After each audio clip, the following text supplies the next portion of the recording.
હું વિનુભાઈ વઢવાણા, આ સમસ્ત સોમયજ્ઞના મેન ખજાનચી.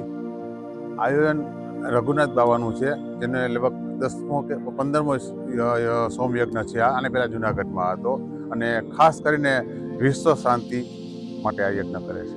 પૂજારી દક્ષિણા હોય છે, જ્યાં મહાપ્રભુજીનું પ્રાગટ્ય થયું હતું ઘણા વર્ષો પહેલાં સોમયજ્ઞ શરૂ થયો.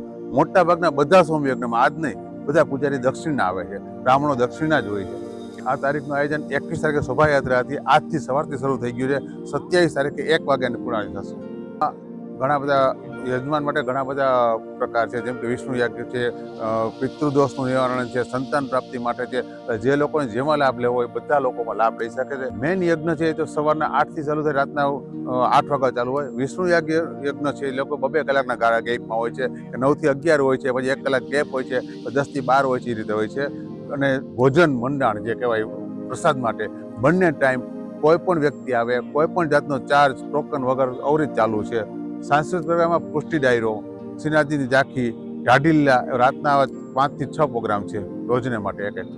આ ખાસ તો દિલ્હીમાં જે પ્રદૂષિત હવા થાય છે એ શુદ્ધ થઈ જાય, મેઇન વસ્તુ આ આવે છે, સમજે એના માટે.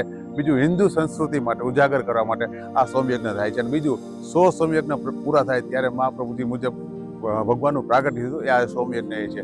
સોમયજ્ઞ જે પ્રગટે ત્યારે સાક્ષાત ભગવાનના દર્શન થાય છે. અને એમાં કોઈ બાકસ કે લાઇટ ન હોય, ડાયરેક્ટ અરણીથી જ આ પ્રગટાવવામાં આવે છે.